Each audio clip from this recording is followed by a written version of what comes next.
Ini yang jadi ratu adalah masih dalam remaja ya. Pedicure, manicure itu kak. Ya. Ratu Esther 12 bulan masuk dalam salon kecantikan. Dipilih jadi ratu yang hari kelurahan gitu biar wangi. Harus jaga penampilan ya, nggak boleh bau, nggak boleh urakan. Tiap hari harus mandi, ayo siapa yang tiap hari nggak mandi, ayo mandinya sehari sekali, ayo. Ayo coba ayo. Udah mandi pakai parfum. Ya. Next, ini dia. Iya. Melisa. Mahkota buatan kami. Coba kalau Esther kok. Yang belum bacain siapa ya? Kamu cowok. Yang cewek. Ina. Tolong.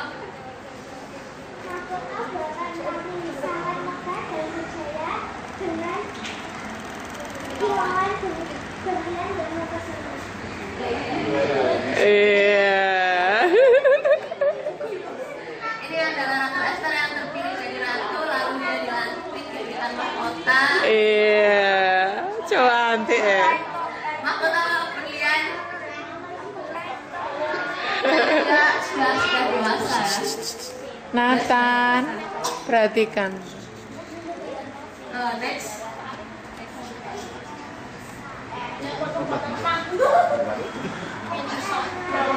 Yang terakhir ini obat mah. Bisa ya bacain.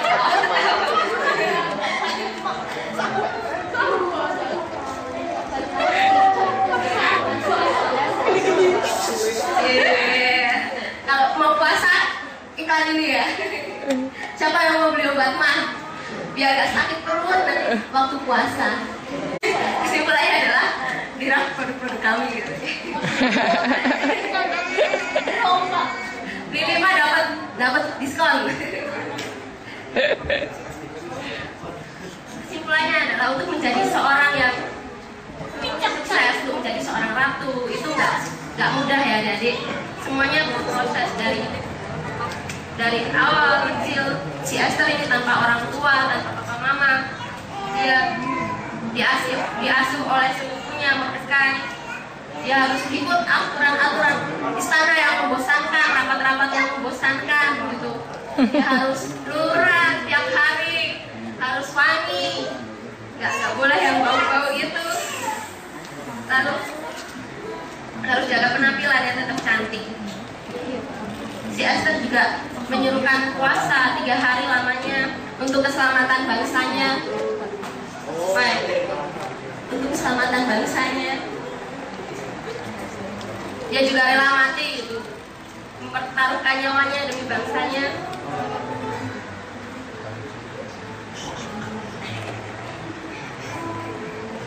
Tidak mudah untuk membentuk seorang karakter yang pribadi yang taat, pribadi yang menyenangkan, yang teguh, beriman.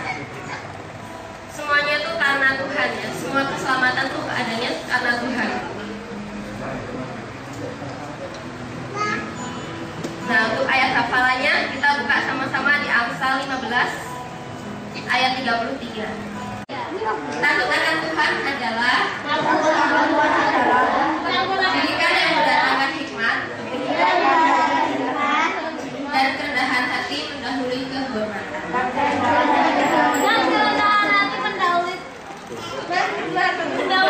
sama merahasiakan identitasnya kalau dia itu orang Yahudi. Nah, ternyata sepupunya Esther yang namanya Mordekai itu yang ngomong Esther dari Esther kecil karena papa mamanya meninggal. Itu tuh nggak tahu kenapa dia sudah pesan sama Esther. Esther, nanti kalau kamu di istana raja, kamu nanti bersama dengan banyak orang. Kalau didatang, ya kamu siapa dari negara mana? Kamu jangan bilang kalau kamu orang Yahudi. Dan Esthernya nurut gak? Nurut. dia merahasiakan identitasnya kalau dia orang Yahudi. Ternyata ada orang yang namanya Haman tuh benci sekali sama orang Yahudi. Dia tidak terima mau bunuh Mordekai aja. Mordekai ketahuan orang Yahudi, dia mau bunuh semua orang Yahudi, tidak cuma Mordekai. Gara-gara kalau dia lewat tuh Mordekai tidak mau nyembah dia. Dia marah yang namanya Haman ini. Untung Esther tuh nurut sama Mordekai, sama papa angkatnya, walaupun itu sepupu udah jadi papa angkatnya. Untuk dia nurut, tidak memberitahu bangsanya dia itu di Yahudi. Seandainya Esther, ngapain nurut? Gak usah nurut. Tanya, Esther kamu dari mana? Aku orang Yahudi. Seandainya dari awal semua orang tahu dia Yahudi, pastilah si Haman ini mungkin sebelum bunuh Mordekai, bunuh Esther dulu. Esther kebunuh, Mordekai kebunuh, bangsa Israel kebunuh semua. Mungkin bisa diracun atau di apa bisa. Nah, lalu kalian tanya apa tadi? Kenapa kok harus merahasiakan? Itu adalah hikmat yang Tuhan berikan kepada Mordekai, saudara sepupunya Esther itu, untuk memberitahu memberitahu sepupunya Esther itu bahwa dia harus merahasiakan. Itu hikmat yang diberi oleh Tuhan. Sehingga lewat cara itu Esther bisa dipakai menyelamatkan bangsanya. Kalian pernah dengar nggak kalau zaman dulu ada raja mati karena diracun gitu? Pernah dengar nggak cerita-cerita kayak gitu? Pernah. Iya, makanya raja itu punya juru roti sama juru minuman. Kenapa? Makanannya sama minumannya sebelum dimakan raja itu dicicipi sama juru minumannya dulu. Dicicipi ini beracun apa enggak, ini higienis apa enggak, ini bikin mencret apa enggak. Nah kalau udah dicicipin aman, baru boleh dimakan sama raja sama ratu. Nah, bisa saja loh Esther diracun. Di Alkitab memang nggak ditulis, tapi untuk Esther tuh merahasiakan dia dari bangsa mana. Nah bangsa Yahudi itu kebanyakannya dari dulu sampai sekarang memang dibenci oleh bangsa-bangsa lain di sekitarnya. Nah untuk Esther tuh taat. Siapa yang mulai sekarang mau taat sama orang tuanya? Oke. Jadi untuk jadi raja sama untuk jadi ratu gampang enggak? Ya gampang, ada prosesnya. Siapa di sini yang mau jadi raja sama ratu? Wah, di Indonesia nggak ada sistem kerajaan ya. Bukan sistem kerajaan ya, sistem presidensial ya. Nah, tapi maksudnya siapa di sini yang mau dipakai Tuhan jadi pemimpin? Suatu saat jadi pemimpin?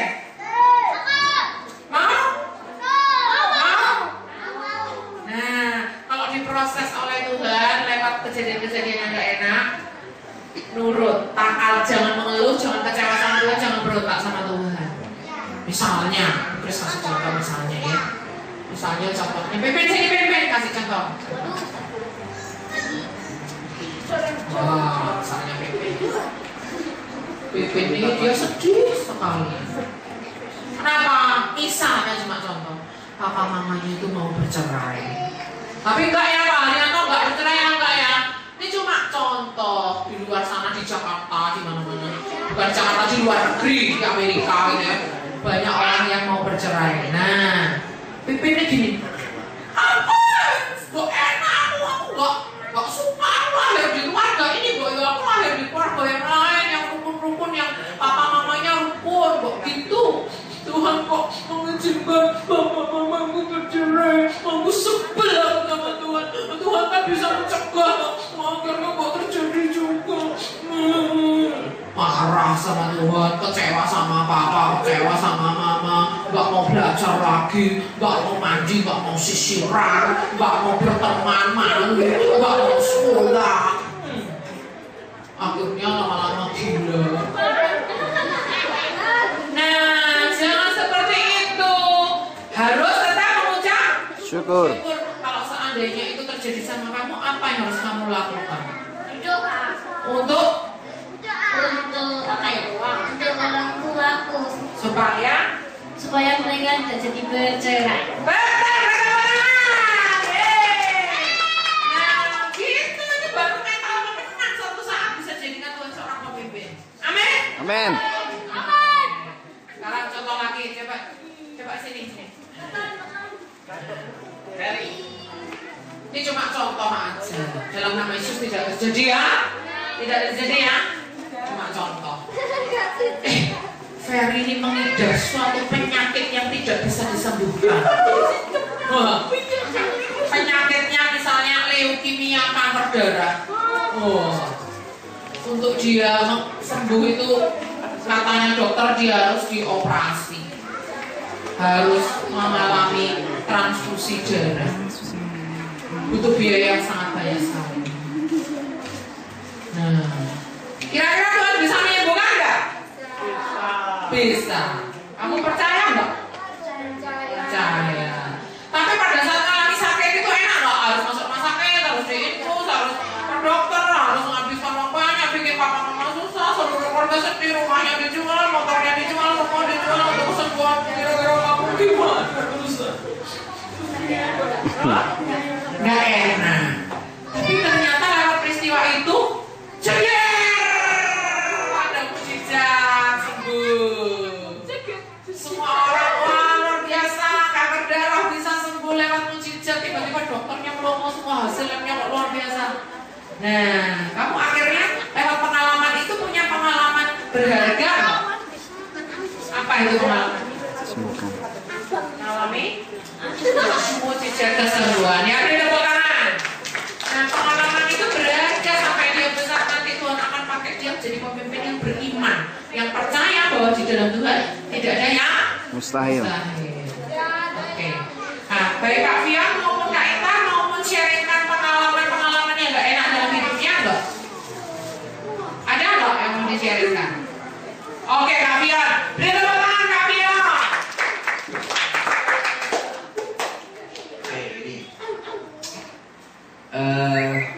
Kelas apa ya?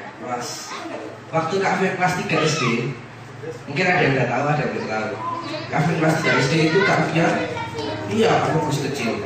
Kak Fian itu sakit. Pertama Kak Fian diperiksain sama bapak-bapak ke puskesmas. Oh ini ada saluran kecil. Oh ya ada saluran. Ini kasih obat, dikasih obat lalu pulang. Beberapa hari kemudian kok semakin parah, lalu dibawa ke dokter Mia. Dibawa ke dokter Mia, bilang ini radang saluran pencernaan, radang usus. Loh, yang benar yang mana? Ini radang saluran kencing atau radang saluran pencernaan? Oh, dua-duanya benar. Waduh, dua penyakit. Ya udah dikasih obat, lalu pulang. Beberapa hari kemudian semakin parah, waduh semakin parah. Lalu dibawa ke rumah sakit Harapan. Ditanya sama dokternya, oh ini gini gimana dong? Oh ini sakit tipes. Waduh, lah yang bener yang mana? Radang saluran kencing, radang usus atau tipes? Tiga-tiganya. Waduh, 3 penyakit ya. Ya udah, itu disuruh opname 3 di rumah sakit berapa hari. Lalu udah gak mendingan pulang ke rumah. Pulang ke rumah tiba-tiba sakitnya tambah parah lagi. Lalu sama mama dibawa ke RSU. Dokter ini gimana gini ini sakitnya seperti ini. Ini sakit apa nih? Dibilang sakit disentri. Waduh, lah yang bener tuh yang mana dokter? Ini dibilangnya ada saluran kencing, radang usus, tipes, sama disentri. Yang bener yang mana? 4-4-nya. Waduh, ada 4 penyakit ya. Wadah. Setelah itu yang anak-anak kecil tolong duduk, jangan lari. Habis itu dirawat di RSU. Setelah beberapa hari di RSU, di perut bagian kanan Kak Fian ini besar, gini, membengkak yang bagian kanan. Cuman kanan aja, nggak kiri. Kalau kiri ya ketut namanya, emang dari sananya. Ini kanan sih, dari kanan sana tuh apa membengkak. Lalu dokternya bilang udah Pak, bilang ke ada nih, Mas, ini dibawa ke Jogja aja, soalnya dokter udah kita nggak bisa ngapa-ngapain. Ya udah, akhirnya dibawa ke Jogja. Lalu tanya-tanya sama dokternya, ini gimana ini? Ternyata ada kista. Kista itu kayak lendir di bukan nanti. Ada kantong perut. Jadi di sini tuh ada organ namanya kantong perut, itu ada kistanya. Dibilang ini harus operasi. Wah, operasi uangnya udah habis. Ya beberapa rumah sakit tuh untuk beli obat, untuk dokter, kalau untuk dokter, obat, terus perawatan itu uangnya udah habis. Wah, Kak Fian operasi. Waduh, operasi. Kak Fian takut operasi. Waduh, nanti kalau diblok-blok sama dokternya gimana ini perutnya? Waduh, diblok-blok. Waduh, udah apa? Ya gimana nih? Tapi dari situ Kak Fian belajar untuk berserah. Tuhan gimana? Tuhan tolong.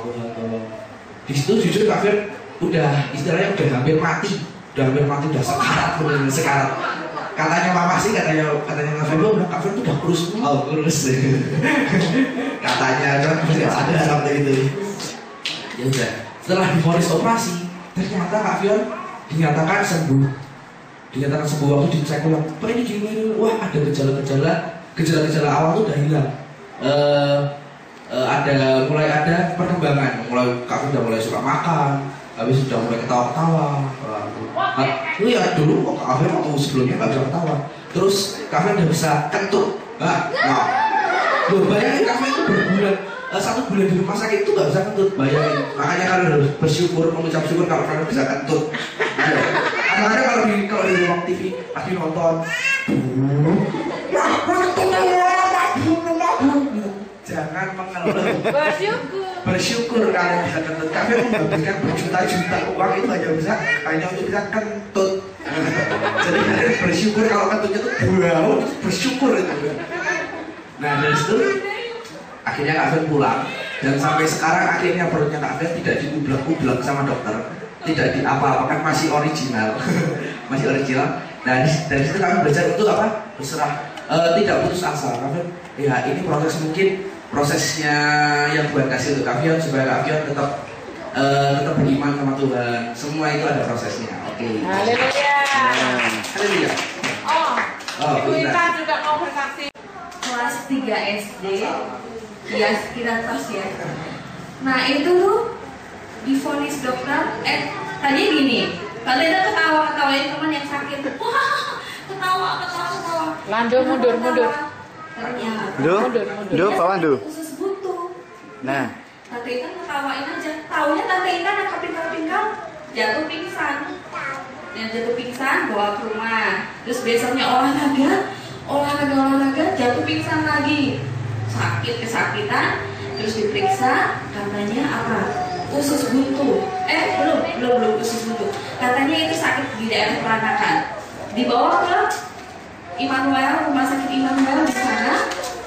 Dokter bilang, waduh, anak ini hamil. Wah, terus 3 SD dinyatakan hamil. Bapak sama ibu saya, gimana saya begini? Diperiksa lab positif atau tidaknya, ternyata wah anak ibu katanya negatif, hamil. Terus kenapa? Semuanya pada berlumah, itu apa sih? Itu kok perutnya buncit.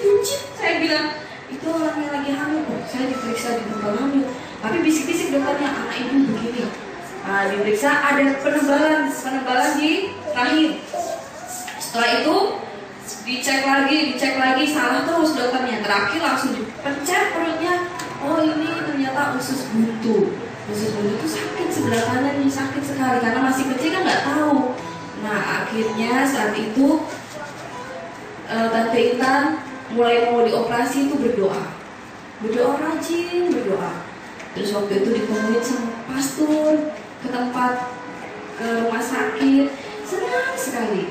Di sana Tante Intan mendoakan orang tua, seusia gitu, Tuhan berikan biaya ya sama mama papa.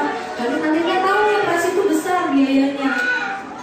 Setiap hari berdoa, minta Tuhan Yesus tolong mama papa. Tiap ada yang nengok Tante Intan apa? Nangis. Kenapa? Merasa mereka tuh perhatian, merasa mereka tuh sayang sama Tante Intan. Nah dari situ Tante Intan mulai taat berdoa, mulai mau ke gereja rajin, mulai pelayanan anak-anak sekolah minggu. Nah mulai ikut sekolah minggu, mulai rajin ke gereja. Nah dari situ Tante Intan belajar untuk mendekatkan diri kepada Tuhan Yesus lebih lagi. Tepuk tangan dulu dong. Nah akhirnya Tante Intan sembuh, operasinya berjalan lancar, biayanya semua Tuhan yang penuhi. Mengalami sakit, dia sekarang dipakai Tuhan mendoakan orang sakit. Benar gak Tante Intan? Betul, karena dikasih Tuhan belas kasihan. Kok lihat orang sakit gak tega, pengen doain. Waktu doain keluar semua, keluar paku, keluar pasir. Kenapa? Mungkin orang itu diguna-guna sama orang lain. Maksudnya dibawa, ditenung lewat dukun. Waktu didoakan Tante Intan, banyak keluar pasir kan. Dari mana Tante Intan kalau lihat orang sakit kok bisa punya belas kasihan? Karena dulu pernah sakit.